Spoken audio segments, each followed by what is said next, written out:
La región de la rodilla se extiende desde el límite inferior del muslo hasta un plano horizontal que pasa a un través de dedo por debajo de la tuberosidad anterior de la tibia. En la cara anterior palpamos el relieve de la rótula. Desde su vértice, el tendón rotuliano, que va a insertarse en la tuberosidad anterior de la tibia. En ambos lados palpamos los cóndilos femorales. En la cara posterior se observan los límites del hueco popliteo. La vena safena externa desemboca, en este nivel, en la vena poplitea. En la profundidad se palpa el pulso de la arteria poplitea. En la región posterior de la rodilla hallamos el rombo popliteo. Son sus límites. Por arriba y por fuera el bíceps crural. Por arriba y por dentro los tendones del semitendinoso y semimembranoso. Por debajo y por dentro el gemelo interno y por fuera el gemelo externo. Resecando la aponeurosis, ubicamos los elementos musculares. El bíceps por arriba y por fuera, el semitendinoso y semimembranoso por arriba y por dentro, y los gemelos externo e interno por debajo. Abordamos el contenido del rombo popliteo. Separamos en primer término la vena safena externa. Hallamos el ciático popliteo interno y externo, la vena poplitea y por último en la profundidad la arteria poplitea.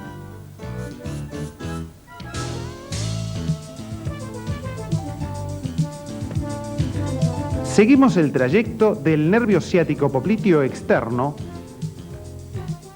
apreciamos su anastomosis con las ramas del ciático popliteo interno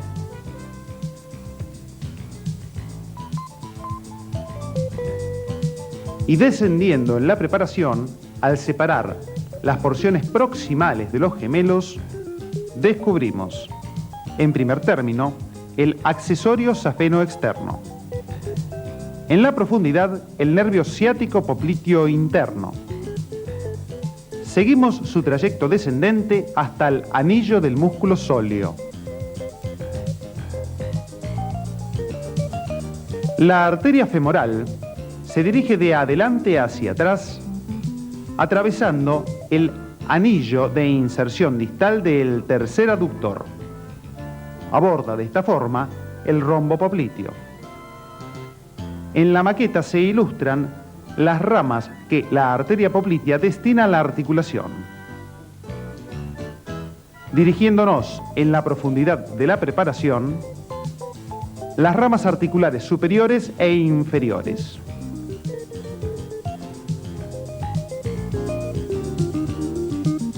El ciático popliteo externo, en su trayecto oblicuo descendente, se dirige en busca de la cabeza del peroné. La anestesia del ciático popliteo externo se realiza a la altura del cuello del peroné, donde el nervio pasa desde la región posterior hacia la región externa. En la disección de la región poplitea incidimos la piel que luego separamos. Sobre la aponeurosis superficial seccionamos y reclinamos la vena safena externa.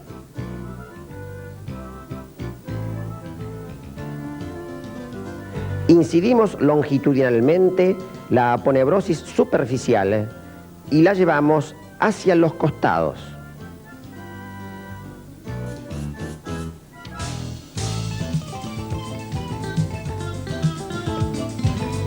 Tomamos el nervio ciático popliteo externo. Lo disecamos separándolo de las aponeurosis musculares que lo cubren.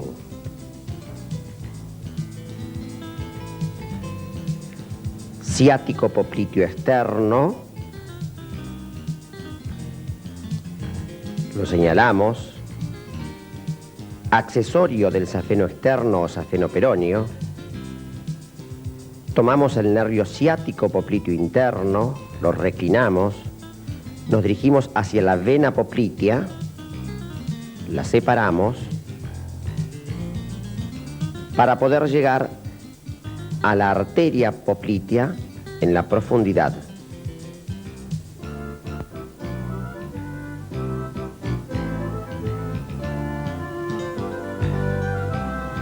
Abordamos el plano articular de la rodilla en su vista anterior, la inserción distal del cuádriceps en la rótula, lateralmente el alerón y distalmente el tendón rotuliano hasta la tuberosidad anterior de la tibia.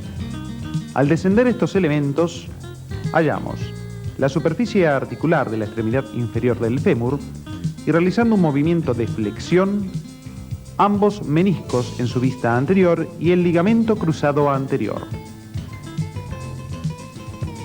Dirigiéndonos a la vista lateral interna, la inserción distal del tercer aductor, por detrás la inserción proximal del gemelo interno y la inserción distal del semimembranoso. El ligamento lateral interno de forma triangular con borde anterior libre y flexionando la rodilla, el menisco interno, su relación de proximidad con el borde anterior del ligamento interno. Las inserciones distales del sartorio, recto interno y semitendinoso constituyen la pata de ganso superficial. La vista en la articulación en la región interna nos permite ubicar el semitendinoso, el recto interno y el sartorio. Las tres inserciones se dirigen hacia la tibia para constituir la pata de ganso superficial. En la vista posterior de la región articular, el tendón proximal del gemelo interno y externo, el tendón proximal del músculo popliteo y la inserción distal del semimembranoso. Las fibras de refuerzo oblicuas posteriores de la cápsula articular.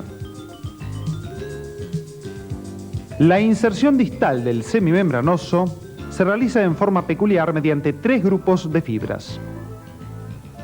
Tomando el tendón del semimembranoso, lo traccionamos.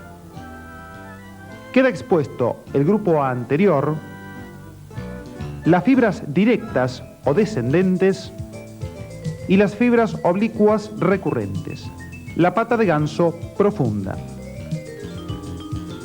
Abordando el plano articular externo, hallamos la inserción proximal del gemelo externo y la inserción distal del bíceps. Entre ambos, la situación del ligamento lateral externo. Al flexionar la rodilla, su relación de proximidad con el menisco externo.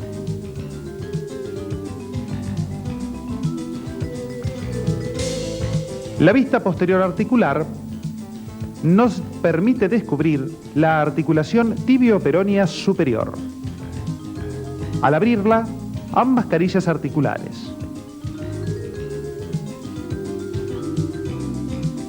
Descendiendo en la región tibio-peronea, la membrana interósea, ligamento a distancia que une ambos huesos, tibia y peroné.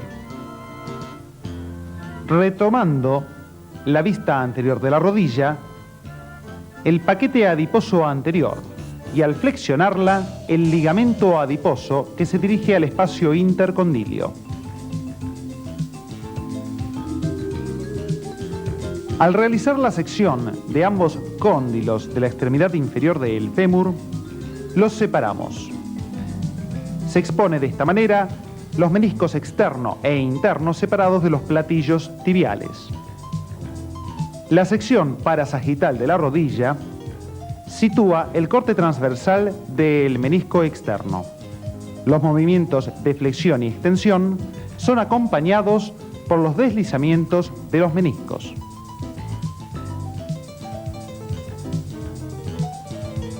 En la profundidad de la articulación, en el espacio intercondilio, ubicamos el ligamento cruzado anterior. Al descruzar la situación de los ligamentos, descubrimos al ligamento cruzado posterior. El espacio libre entre ambos. Mediante una artroscopía nos introducimos en una rodilla derecha humana normal. La flecha indica el sector interno. Apreciamos el platillo tibial y el menisco interno. El cóndilo interno. Nos dirigimos al sector parameniscal interno, las fibras de refuerzo de la cápsula articular. Descendemos y continuamos el viaje hasta el ligamento cruzado. Atravesamos este sector y ubicamos el cóndilo externo. Por debajo de él, el platillo tibial y en el fondo el borde libre del menisco externo.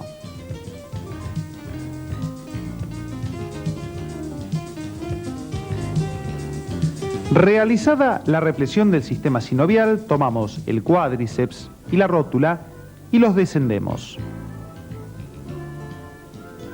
Descubrimos por encima del fondo de saco sinovial un músculo, el tensor de la sinovial, que se fija en el fondo de saco subcuadricipital que seccionamos.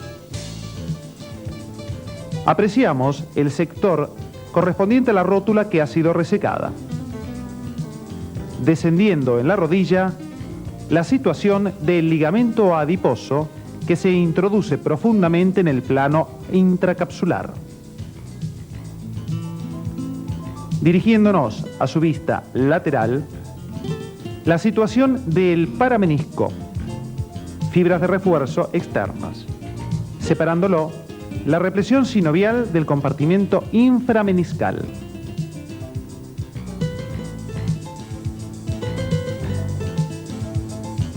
En la cara posterior de la rodilla, reclinamos el músculo gemelo. Descubrimos la cápsula articular que hemos desinsertado. La descendemos. Subyacente a los casquetes fibrosos de la cápsula articular, la reflexión sinovial. La punción intraarticular en la rodilla se efectúa en la cara lateral, a los lados del tendón rotuliano, con la rodilla en flexión. En los movimientos de la rodilla, la flexión aproxima la cara posterior de la pierna hacia el muslo y desciende la rótula. La extensión sitúa la pierna en la línea de prolongación del muslo. La rotación se realiza en forma pasiva con la pierna flexionada hacia afuera y hacia adentro. La separación de los cóndilos internos femorales con la inversión del ángulo que forma el muslo con la pierna hacia adentro se denomina varo. La aproximación de los cóndilos con el ángulo obtuso abierto hacia afuera se llama valgo.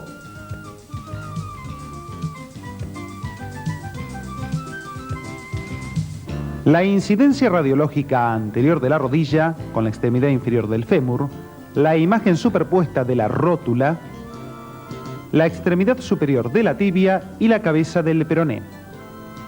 El correlato óseo en idéntica posición. La extremidad inferior del fémur, en la que detallamos el cóndilo externo. La cara anterior de la rótula, la extremidad superior de la tibia y la cabeza del peroné. Retomamos la incidencia radiológica.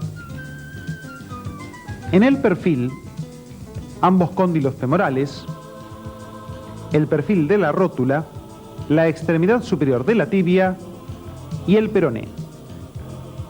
El correlato óseo de esta posición. El cóndilo externo, la rótula, la extremidad superior de la tibia y la cabeza del peroné.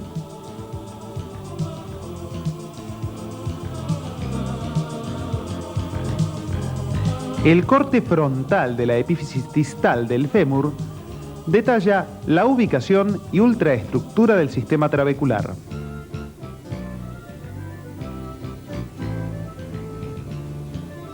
La rótula, hueso sesamoideo, visto en su cara anterior y ahora en su cara posterior o articular destinada a la garganta de la polea femoral. En la extremidad superior de la tibia, en su vista anterior, detallamos la tuberosidad anterior de la tibia, las espinas de la tibia y la superficie preespinal. Por último, ambos platillos tibiales. En la vista posterior, ubicamos la superficie retroespinal y siguiendo el platillo tibial externo, la superficie articular destinada a la cabeza del peroné.